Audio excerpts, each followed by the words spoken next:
ঘুম থেকে উঠেই দেখি মেয়াও এত সুন্দর করে ওর প্রিয় মাছটা খাচ্ছে, তেলাপিয়া বিশেষ করে। কিন্তু ওর সমস্যা, ও বাটিতে রেখে খায় না, এটা আবার এখান থেকে সরায় এখানে নিয়ে আসে পাপোশে। এই একটা প্রবলেম ওর। কেটে দিল এই কাজটা করে, বকা দিলেও শুনে না সে। তার প্রিয় হচ্ছে চিংড়ি মাছ, তেলাপিয়া আর গরুর মাংস হলে তো কথাই নাই।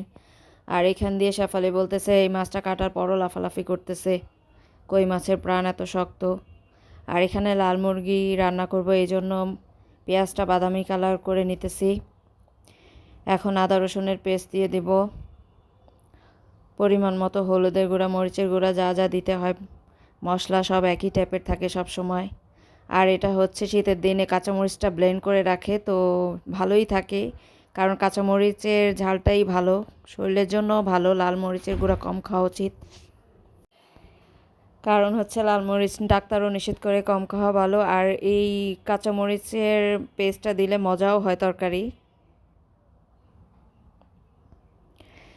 তো এখানে ভাজা জিরার গুঁড়া, মশলার গুঁড়া এগুলো দিছি, ওইটা আর ভিডিও করা হয়নি। নর্মালি তো দেওয়াই হয় গরুতে, মুরগিতে। আর এই মাছটা কাটার পরে মনে হলো যে না, এটা আজকে রান্না করে না, ফ্রাই করে খাবো, কারণ মাছ ফ্রাইটা ভালোই লাগে। তো এটাতে আদা রসুন, হলুদের গুঁড়া, মরিচের গুঁড়া, হালকা লবণ দিয়ে মেখে এটাকে কিছুক্ষণ রেখে দিব। তো এইভাবে ভেজে খেলে খুব ভালো লাগে। সব কিছু দিতে হয় না, আর অনেকে আবার অনেক কিছু দেয়, ধনিয়ার গুঁড়া, জিরার গুঁড়া, এগুলো দিতে হয় না। এত বেশি দিলে আমার ভালোও লাগে না। মশলাটা কষানো হয়ে গেছে, তেলটা উপরে উঠে আসছে। এখন এখানে দিয়ে দেব ধুয়ে রাখা সেই মুরগিটা। মুরগিটা কিছুক্ষণ কষায় নিতে হয়, মুরগির যে পানি বের হয় ওটা দিয়ে অনেকক্ষণ কষানোর পরে ঝোলটা দিলে মুরগিটা মজা হয়।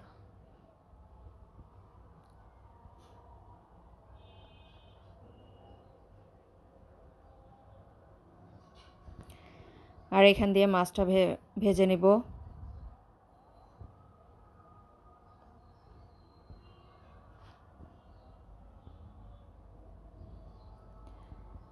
মুরগি কষানো হয়ে গেছে, এখন পরিমাণ মতো ঝোলের পানি দিয়ে দিব। আর আজকে খাবো হচ্ছে ধনিয়া পাতার ভর্তা। তো শীত আসলে এটা প্রায়ই খাওয়া হয়, এত ভালো লাগে খেতে। তো ধনিয়া পাতার এই ভর্তাটা খুবই ভালো লাগে শীতকালে, বিশেষ করে ধনিয়া পাতা অনেক পাওয়াও যায়। এটার মেইন হচ্ছে কাঁচামরিচ হালকা তেলে ভাজতে হয়, রসুন, পেঁয়াজ, আর হচ্ছে ধনিয়া পাতা বেশি করে, কারণ হচ্ছে এটারই ভর্তা। আর এখান দিয়ে এসে দেখে রায়ান কি সুন্দর করে মালটা খাচ্ছে, তার প্রিয় একটা ফল। কিন্তু এমনভাবে খায়, আমরা এটা নিয়ে হাসতেছি যে এটা ওর তিতা লাগে না, একদম সে সাদা করে ফেলে। আর এখান দিয়ে দেখি সে শীতটা কাটার পরে এখন একটু উপরে আলমারিতে উঠে। আর সন্ধ্যার দিকে চলে আসলাম, হঠাৎ কারেন্ট চলে গেছে, এক সমস্যা এখন। চাটাও মাত্র বসালাম, তখনই কারেন্ট চলে গেছে। তো মানহা ওর লাইটটা দিয়ে গেল, খুব সুন্দর একটা লাইট। এটা নীলক্ষেত মার্কেট থেকে আমরা আনছিলাম। তো বললাম ভালোই লাগতেছে হালকা আলোর মধ্যে। তো দুধের চায়ে একটু আদা ছেঁচে দিলে আদার স্মেলটা খুব ভালো লাগে খেতে।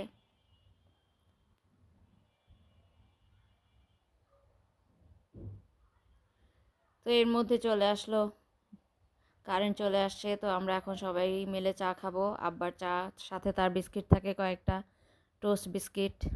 যত কিছুই খাক সে আবার চা বিস্কিট ছাড়া খায় না। আমরা আবার সবসময় খাই না, পেট ভরা থাকলে চা এমনিতেই খাই।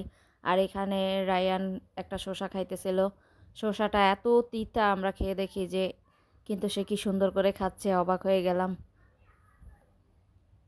তো আসার সময় নিচ থেকে ভাইয়া ওরা নিচে গেছিলো একটু হাঁটতে, তো দেখলাম যে শীতের সবজি নিয়ে আসছে, মটরশুঁটি, বিশেষ বিশেষ করে এগুলো খেতে তো ভালোই লাগে, বাঁচতে কষ্ট। তো এটা নিয়ে আমরা কথা বলতেছি। আর এখানে দেখলাম যে কী কী আনছে, বেগুন, বেগুন, মূলা, লেবু। আর বেগুন ভর্তাটা খেয়ে আম্মা মজা পাইছে, এই জন্য বললো আজকেও বেগুন নিয়ে আসতে। কারণ হচ্ছে শীতের দিনে আসলে সব ভর্তা ভালোই লাগে, ধনিয়া পাতা দিয়ে একেবারে, কাঁচামরিচ দিয়ে, খুব ভালোই লাগে খেতে। আর বেগুনটা পোড়ানো লাগে না, এখন সুবিধা আছে, সিদ্ধ করে ভর্তা করা যায়। আর এখানে দেখলাম ভাইয়া বসে পড়ছে মটরশুঁটি ছিলার জন্য। তো আমরা আবার মজা করে বলতেছি এটাই তো ভালো, ছেলেদেরও উচিত ঘরের কাজে এভাবে হাত লাগানো। তো ওটা দেখে একে একে সবাই বসে পড়লাম, যে সবাই সবাই মিলে করলে বেশি একটা সময় লাগে না যদিও, কারণ এই সবজিগুলো খেতে তো মজাই লাগে। এগুলো একটু সময় সাপেক্ষ ব্যাপার, এগুলো ছিলতে একটু যা একটু সময় লাগে, তো হাতে হাতে করে ফেললে তো তেমন একটা সময় লাগে না। এখান দিয়ে আবার দেখি যে আমাদের রায়ানও আমাদের দেখে বসে পড়ছে।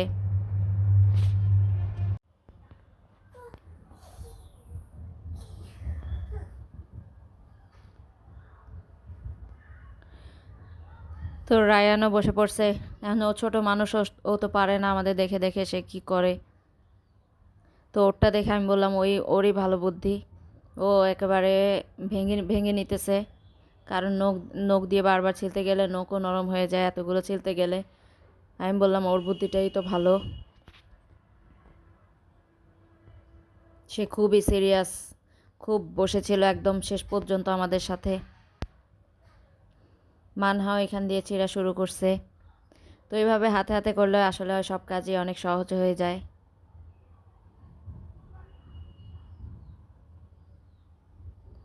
আর এখান দিয়ে খুব হাস্যকরভাবে সে শুয়ে আছে দেখি, একেবারে এইভাবে শুয়ে আছে যে কি বলবো, আবার লেজটা নাড়তে থাকে। ওর কাজ কারবার দেখলেও হাসি লাগে, এক এক সময় এক এক স্টাইলে ঘুমায়, আবার তাকায়ও।